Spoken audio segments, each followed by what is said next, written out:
'Cause I will rise, you can't hold me down. Watch me unfold, I'll keep it strong. And I won't hide, I will live it loud. Through highs and the lows, I won't let go. Undeniable.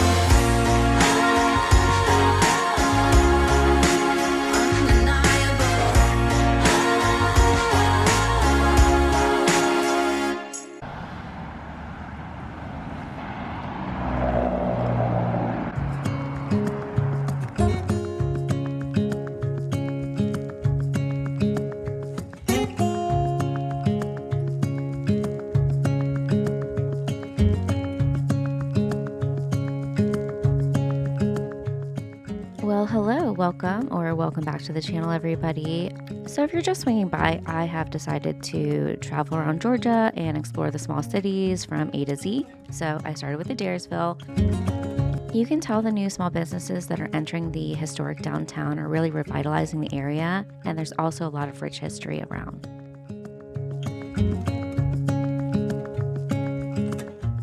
Because it was kind of a small town, we were able to check it out pretty quickly, and then we headed on to the next spot. So outside, me and Milk, outside of this town, you have the Barnsley Resort, which spans this beautiful acreage of property. And even though it was a little too ritzy for me to go in, it was just really beautiful to capture some of the scenes on a gorgeous day.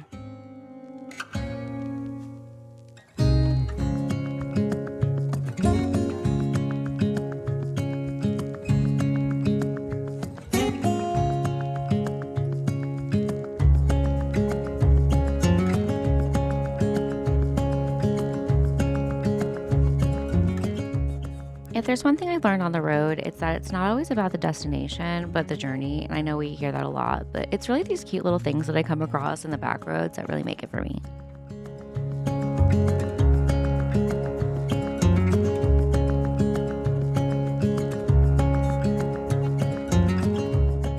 I love this little travel channel trailer moment. So that means we're heading to a new town, huh? So here is Ball Ground, Georgia. Ball Ground actually got its name from being a Cherokee ball playing field, so they used to come here and play stick ball and settle disputes. The town really started to grow in 1880s thanks to the railroads, and there's a lot of veterans here.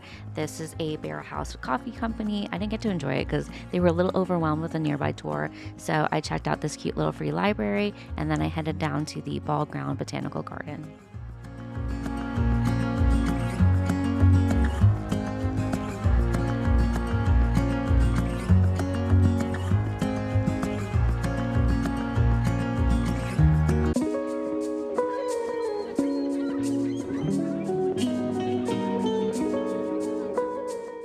So just a few blocks away from that downtown area is the Ball Ground Botanical Garden. It's attached to their little city hall, and it just goes to show that I guarantee it's just a handful of people that master this garden, but it is stunning. They have everything from like a little Japanese rock garden to a butterfly garden to a pond to multiple herbs. I just really appreciated it because you don't expect to see this kind of thing in a small town.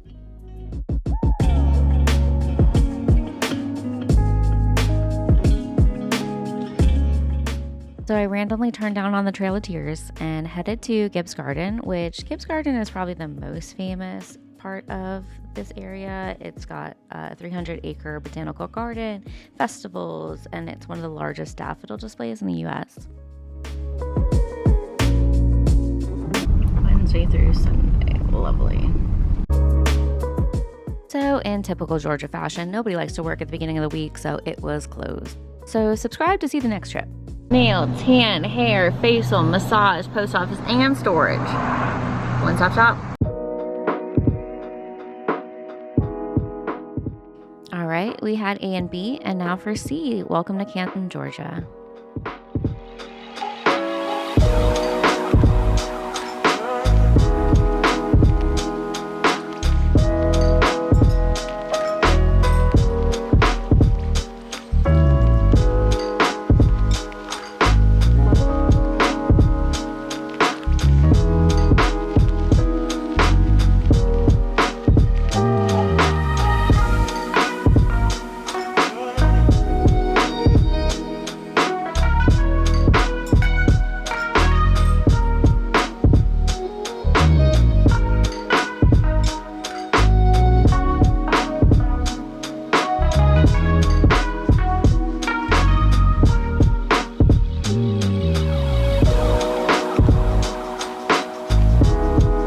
no one lives there. What the hell? What the fuck is happening here?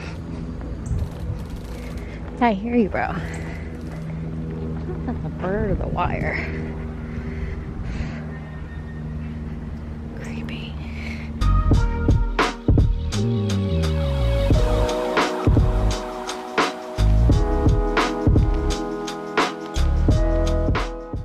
So on my way back home, I happened to swing by the Gale plant shop, and I was so excited to find this place. They host a lot of local activities, and they also had this amazing sales associate working for them.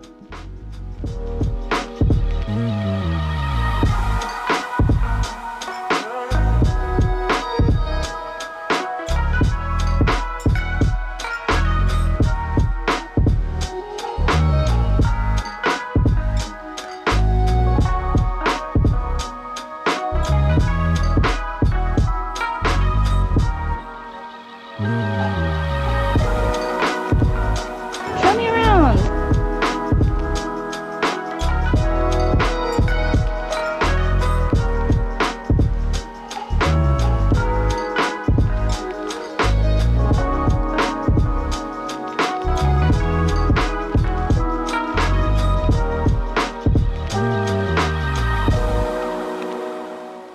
On my trek home, I also decided to look up a free little library that was nearby, and it took me to this beautiful community called Harmony of the Lakes. And if anybody knows anybody that lives there that's single and looking for a wife, let me know, because your girl can absolutely housemake in some of these homes.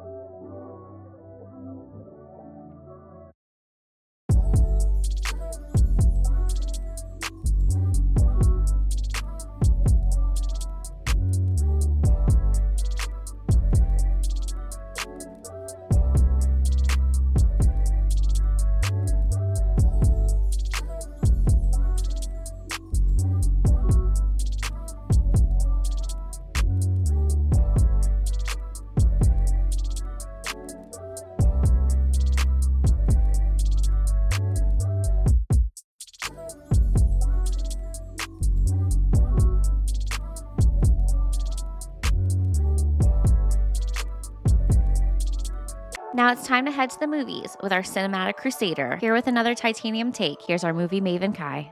Well, hey there, everybody. It is I, your movie maven Kai.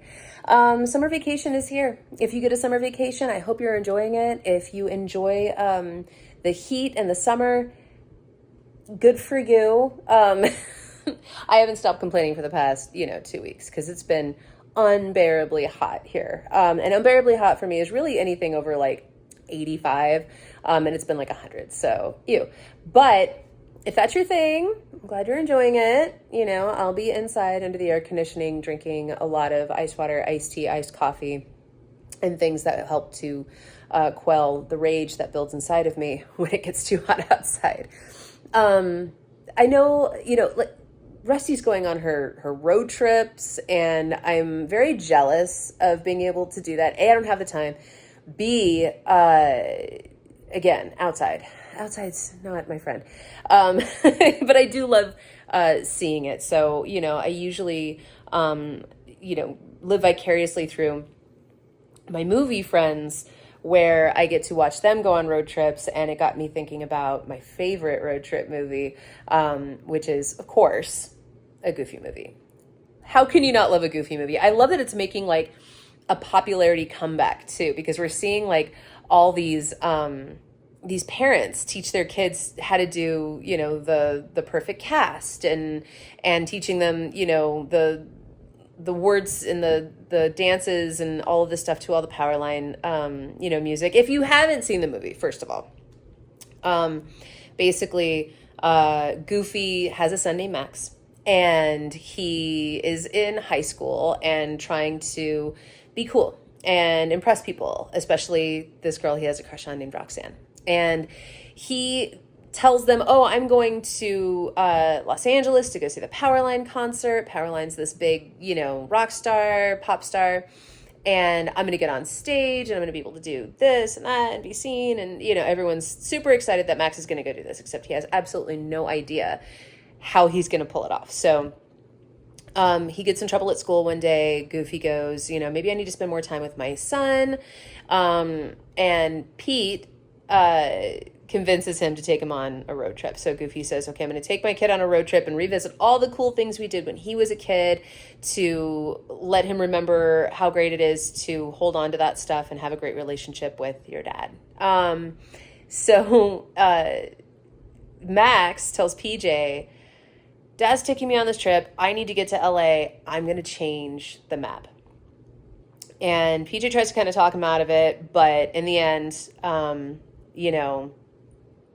hilarity ensues, but not, until they've, been able to deal with, a song in traffic, a song at Lester's Possum Park, a song floating down a river, a song, with Bigfoot in the background. Like, they really have a great trip. And the best thing about the movie really is that it's a musical.